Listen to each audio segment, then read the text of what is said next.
Selamat malam, selamat bertemu lagi bersama saya David L. Tobing dalam pembelajaran tentang materi filsafat di malam hari ini. Pada hari ini hari apa ya?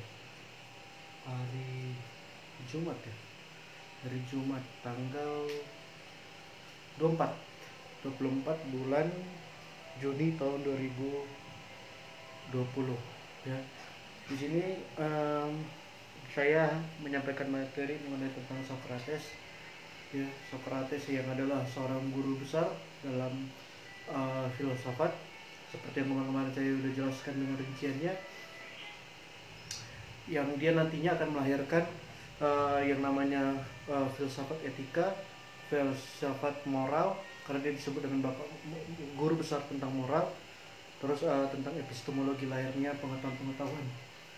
Nah, khusus untuk malam hari ini saya akan mengungkap dari mana asal usul kehidupan dia, sejarah kehidupan yang sangat dikatakan sangat kelam ya, sangat, walaupun di usia 70 tahun dia mati dengan mengenaskan, dengan meminum racun, karena itu adalah suatu putusan pengadilan ya.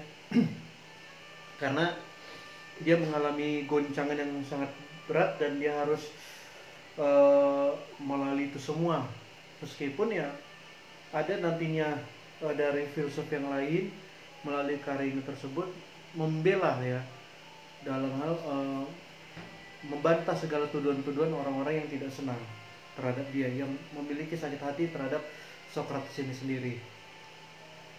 Jadi kita bisa melihat bahwa Socrates ini adalah sebenarnya kematiannya ini sungguh disayangkan, sehingga pelajaran tentang peradilan hukum di saat zamannya Socrates ini paling terkenal oleh masyarakat Barat ya pada umumnya. Di samping tentang peradilan-peradilan yang dialami oleh Yesus Kristus ya, karena dia sebagai orang nomor 2 selain Yesus Kristus yang mengalami begitu luar biasa ya. Memang itu semua karena hanya masalah iri hati, karena ada orang-orang yang iri karena si Socrates ini menganggap dirinya lebih bijaksana ya, menganggap dirinya lebih bijaksana.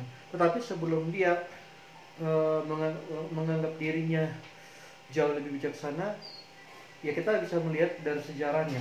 Nah, untuk itu mari kita telusuri mengenai tentang Socrates di zamannya, bagaimana kehidupannya. Baik, seperti yang kita ketahui bahwasanya sejarah Socrates itu dia lahir di kota Athena ya, tepatnya pada tanggal 4 Juni tahun 470 sebelum Masehi. 470 sebelum Masehi. Dan kita melihat bahwa generasi pertama ialah Socrates, walaupun sebelumnya ada murid-murid yang lain yang lebih dulu, tetapi Socrates ini dia adalah seorang filosofer pertama ya. Dan dia tentunya penuh dengan teka-teki. Nanti kita akan belajar tentang teka-tekinya dalam sejarah perkembangan filsafat. Dan dia juga tidak pernah menulis sedikit pun kalimat dalam sebuah tulisan. Tidak pernah dia membuat sebuah tulisan ya. Dan kemudian dia lahir dari seorang ayah bernama Sporoniskos ya. Sporoniskos ini adalah seorang pemahat patung. Ayahnya seorang berprofesi sebagai pemahat patung, dan ibunya ini adalah bernama Painarete dan bekerja seorang bidan. Nah, melihat daripada kehidupan ibunya ini yang bernama Painarete ini yang seorang ibunya adalah seorang bidan, maka dia nantinya akan memunculkan ya dalam sebuah gambaran pemikiran filsafatnya dengan seumpama dengan metode daripada kebidanan. Nanti kita akan jelaskan ke sana. Dan dia memiliki istri seorang bernama Cantipel dan 3 anak. Untuk anak-anaknya kita tidak bahas ya, istrinya juga tidak kita bahas. Secara historis memang filsafat Socrates ini lebih banyak ya mengandung pertanyaan karena ia sendiri tidak pernah diketahui ya dalam menulis sebuah pemikirannya. Dia tidak pernah diketahui ya, dan itulah yang membuat timbul banyak pertanyaan ya. Kemudian sesuatu yang dikenal dalam pemikirannya Socrates ini tentu pada dasarnya juga berasal dari catatan Plato ya. Kalau nanti kita akan belajar lebih lagi. Kemudian dia memiliki murid-murid yang bernama Xenophon. Xenophon ini tahun 430 sampai tahun 357 sebelum Masehi. Dari tahun 430 sampai tahun 357 sebelum Masehi ya. Tentu dia Xenophon ini bersama siswa-siswa lainnya yang paling terkenal diantaranya itu pun ya merupakan suatu penggambaran Socrates dalam sebuah dialog yang ditulis oleh Plato ya. Jadi semua karya-karya itu ditulis oleh Plato ya. Makanya nantinya ini ada anggapan-anggapan Socrates dengan anggapan Plato ini ya, yang disampaikan oleh mulut dari Plato ini menimbulkan kebingungan ya karena dari sisi lain si Plato ini tidak bisa sebenarnya dia tidak punya rasa keengganan ya, karena Socrates juga melihat daripada apa yang dilihat daripadanya dari Plato tersebut. Dalam karya-karyanya Plato selalu menggunakan ya sebab dia menganggap si Socrates adalah guru ataupun tokoh utama ya, sehingga memang itulah menimbulkan sangat kesulitan dalam memisahkan gagasan Socrates yang sesungguhnya ya. Sulit untuk memisahkan gagasan Socrates yang sesungguhnya dengan gagasan Plato yang disampaikan oleh mulut Socrates ya. Ada ketimpangan di situ karena itu tadi si Plato menganggap bahwa Socrates ini adalah tokoh utama ya, sehingga itulah menimbulkan untuk memisahkan antara gagasan-gagasan antara Socrates yang sesungguhnya itu dengan apa yang dibuat oleh Plato. Nah, makanya kita tidak heran bahwa nama Plato itu hanya muncul 3 kali dalam karya-karyanya, yaitu 2 kali dalam kita lihat di sini Apologi dan Phaedrus. Nah, Apologi inilah nantinya untuk menjadi pembelaan kepada Socrates ketika Socrates itu mengalami hukuman yang ditimpakan kepadanya. Nah, lanjut, Socrates ini juga dikenal kehidupannya itu orangnya tidak tampan ya, kemudian juga pakaiannya sederhana, dikenal pula dia tanpa alas kaki ya, kehidupannya sangat sederhana sekali ya. Dan dengan kehidupan dia yang tidak tampan itu, dengan kehidupan dia yang dengan berpakaian yang sederhana, dengan fisik yang sederhana, maka kita lihat dengan kehidupan dia seperti ini, dia tetap melakukan sebuah mengelilingi atau mendatangi masyarakat Athena ya.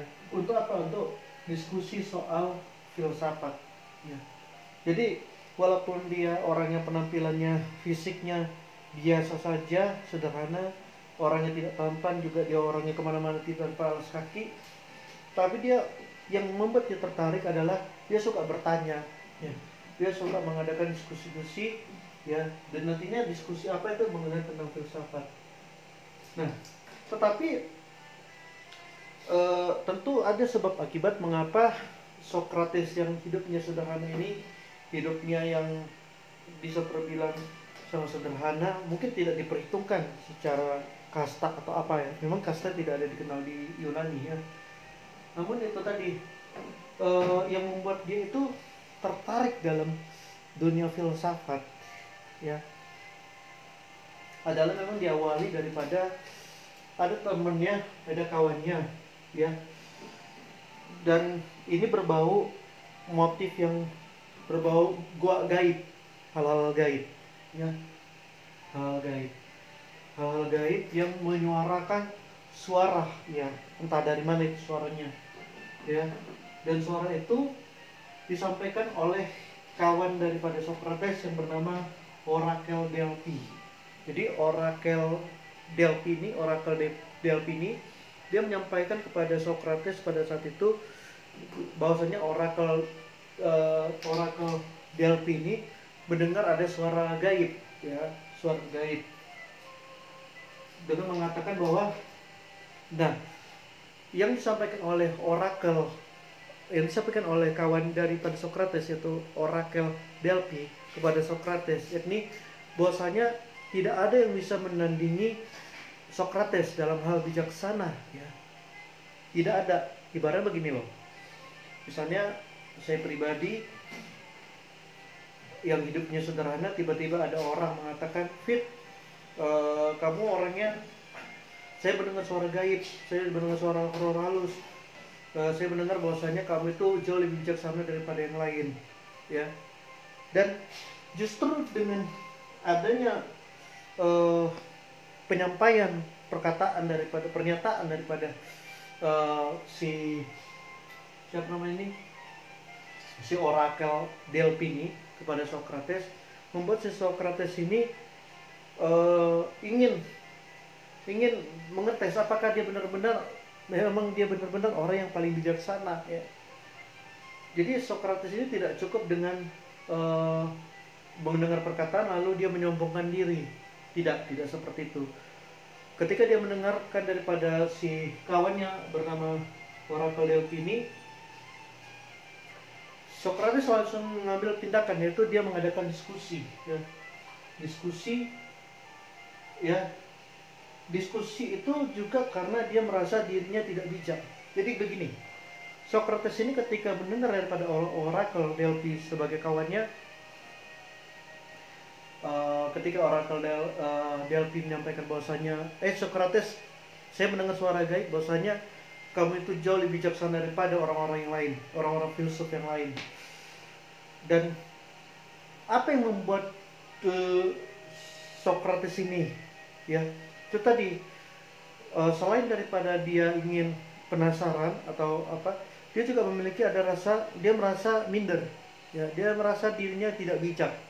Jadi karena diawali dengan dirinya merasa dirinya tidak bijaksana, ya tidak bijak, ya, walaupun dia dipuji seperti itu, maka dia melakukan suatu tindakan itu berkeliling membuktikan bahwa dia membuktikan apakah suara kekeliruan itu, ya, benar-benar nyata atau tidak, ya. Nah, itu yang membuat dia didatangi oleh satu demi satu orang, ya, yang dianggap bijak oleh masyarakat. Jadi artinya ketika dia merasa dirinya tidak bijak, ya, dan dia terus penasaran untuk mencari tahu apakah dia itu benar-benar orang yang bijaksana, maka banyak orang satu demi satu masyarakat setempat di kota Athena, karena dia suka berkeliling di kota Athena tentunya, untuk mengadakan diskusi. Dan yang mengajak diskusi ini bukan mereka, tetapi Socrates ini yang mengajak diskusi, ya, tentang banyak hal yang penuh dengan kebijaksanaan. Nah, metode filsafat inilah yang disebut dengan metode kebidanan, ya.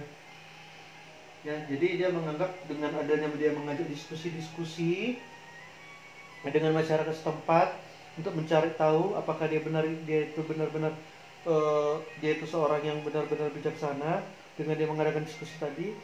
Nah, metode ini dia sebut sebagai metode kebidanan, ya, kebidanan. Mengapa?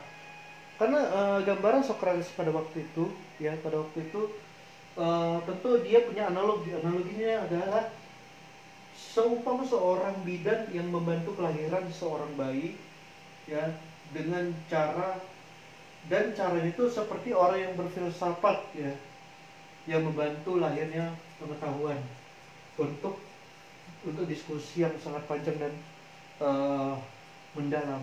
Jadi dia seumpama dengan dia berdiskusi dengan orang-orang lain, dia menganggap itu, dia menganalogikan bagaikan seorang ibu yang membantu, ya, seorang bidan, maaf, seorang bidan yang membantu kalau melahirkan anak dari seorang ibu, dan dia menganggap dengan berkumpulnya diskusi-diskusi itu bisa menimbulkan uh, suatu dari diskusi itu menghasilkan sebuah pengetahuan ya, pengetahuan. Makanya si Socrates menganggap bahwa metode ini disebut dengan metode kebidanan. Ya, kebidanan. Kemudian kita lihat bahwa Socrates ini adalah orang yang selalu mengejar daripada definisi absolut tentang satu masalah kepada orang yang dianggapnya bijak tersebut, meskipun kerap kali orang yang di sini diberi pertanyaan gagal melahirkan definisi itu. Jadi dia sering bertemu dengan masyarakat, orang-orang yang dianggap bijaksana, tetapi dia melihat bahwasanya orang-orang yang lain itu tidak ada yang bisa mendefinisikan tentang absolut ya. Jadi Socrates melihat bahwa dirinya adalah orang yang punya kemampuan untuk itu, sedangkan orang yang lain tidak gitu. Begitulah hasil daripada dia mendapatkan sebuah kesimpulannya dengan cara dia mengambil tindakan, mengadakan sebuah diskusi ya. Dan dari situlah ya, dari gagalnya mereka-mereka yang orang-orang filsuf-filsuf yang merasa yang nyata gagal dalam mendefinisikan secara absolut, maka si Socrates ini pada akhirnya dia membenarkan suara gaib tersebut ya, didasarkan dengan pengertian bahwa dirinya adalah yang paling bijaksana. Nah, ini ingat nih. Jadi Socrates perjalanannya sangat panjang. Kalau Anda ikuti ya, Socrates itu tadinya mendengar daripada orang lain, yaitu si Oracle, si namanya siapa tadi, Oracle Delphi. Ya, kemudian dia dengan merasa tidak bijak, merasa dirinya bukanlah orang yang bijaksana, dia mengajak orang-orang lain diskusi-diskusi bersama-sama ya, untuk mendalami tentang filsafat dan juga mengetes tentang definisi absolut itu. Dan nyatanya dia melihat bahwasanya orang-orang filsuf-filsuf yang lain itu tidak, orang itu semua gagal dalam mendefinisikan absolut.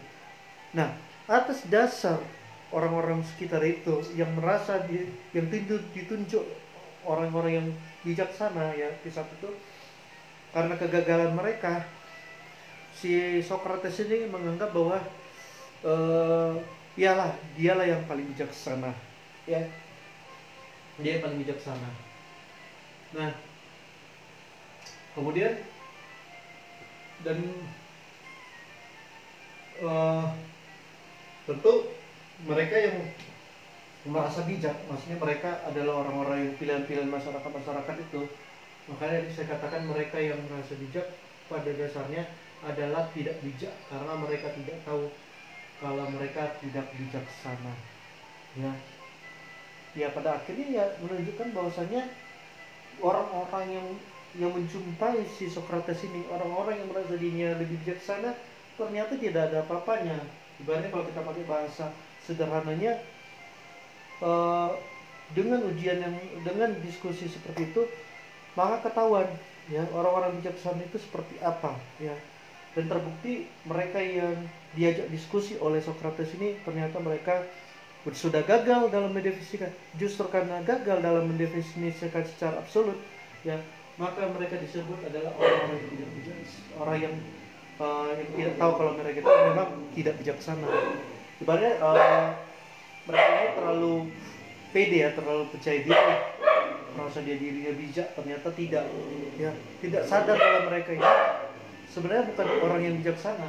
Nah akibat daripada mereka orang-orang yang diajak diskusi oleh Socrates ini ya, dimana juga Socrates menyatakan dirinya paling bijaksana, mengakibatkan ya orang-orang di zaman itu, orang-orang yang menganggap dirinya bijaksana padahal tidak bijaksana ya, mereka ini menyimpan rasa sakit hati. Nah, rasa sakit hati pada Socrates setelah menyelidiki itu, maka nampak bahwa mereka dianggap bijak oleh masyarakat, ternyata tidak mengetahui apa yang sesungguhnya mereka ketahui, ya. Kalau tadi definisi absolut. Nah, rasa sakit inilah yang nantinya yang membuat rasa sakit dari orang-orang yang iri hati terhadap Sokrates. Mereka ini membawa si Sokrates ini ke pengadilan, dan disinilah timingnya dimana Sokrates mengalami ujung daripada kematian. Dengan cara apa? Dengan cara meminum racun, ya. Karena saat itu pengadilan memutuskan di situ 280 orang setuju kalau dia dihukum mati, sedangkan 200 orang menyatakan menolak. 220 menolak, ya. Jadi di usia 70 tahun dia sudah siap mati, ya. Wafat di umur 70 tahun itu. Nah, di sini Sokrates memang sebenarnya dapat melarikan diri dari penjara memang, sebagaimana ditulis oleh Krito dengan bantuan para sahabatnya, ya. Jadi ada karya-karya, kalau Anda lihat nanti karya-karya tulisan daripada Krito, ya, karya dari seorang bernama Krito yang dibantu oleh sahabat-sahabatnya. Di situ Anda akan mendapatkan karya-karya yang melawan tuduhan-tuduhan orang-orang yang iri hati terhadap Sokrates ini, ya. Tetapi itu, walaupun si Krito sudah dengan beberapa sahabatnya sudah siap membantu Sokrates, tetapi Sokrates memilih untuk menyepakati apa yang sudah diputuskan oleh pengadilan, yaitu dia siap untuk dijatuhi hukuman mati, ya. Dan itu sangat luar biasa, ya, peradilan seperti itu hanya karena masalah iri hati, ya. Dan tentu itulah karena kepatuhan terhadap suatu kesepakatan, ya, terhadap peradilan saat itu yang terjadi di Athena, kota Athena. Nah, lanjut, keberanian inilah dalam menghadapi kematian ini digambarkan dengan indah dalam Phaeda karya Plato. Jadi kalau Anda lihat ada nanti misalnya karya Plato namun dengan judul namanya Phaeda, ya, Phaeda, Phaedea. Nanti kalau Anda baca nanti Phaedea karya dari Plato, di situ menuliskan seberapa luar biasa keberanian Sokrates dalam menghadapi cobaan itu, ya, menghadapi kematian tentunya. Nah, kematian ini dianggap sebuah yang tidak adil, ya, dalam suatu peradilan, ya. Dan ini merupakan sesuatu peristiwa peradilan yang paling bersejarah oleh masyarakat Barat, di samping daripada peradilan Yesus Kristus, ya. Jadi filosofinya adalah bahwa secara filosofinya memang Sokrates ini hanya ingin hanya ingin terus berusaha dalam kajian dalam definisi absolut, ya. Yang tadi itu yang saya ceritakan, justru karena definisi absolut ini gagal dilakukan oleh orang-orang sejamannya, orang-orang yang menganggap dia bijaksana, sehingga dia yang membuat tadi dia paling bijaksana, ya. Jadi dia selalu mengejar apa itu definisi absolut, ya. Bahkan dia melihat pada waktu itu dengan kehadirannya Sokrates ini, dia ingin menyadarkan orang-orang filsuf di zaman itu, bahwasanya karena di zaman-zaman itu kebanyakan filsuf memegang hakikat filsafat alam semesta, ya, filsafat alam semesta. Dan justru karena dia melihat zamannya banyak orang-orang yang berfilsafat secara alam semesta, si Sokrates menyampaikan bahwasanya, ya, kepada mereka bahwasanya, ya, tentunya bahwasanya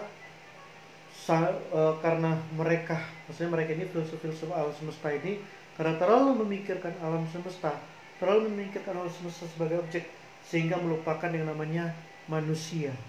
Makanya si Sokrates ingin menyadarkan orang-orang filsuf sejamannya tentang kembali kepada manusia, ya.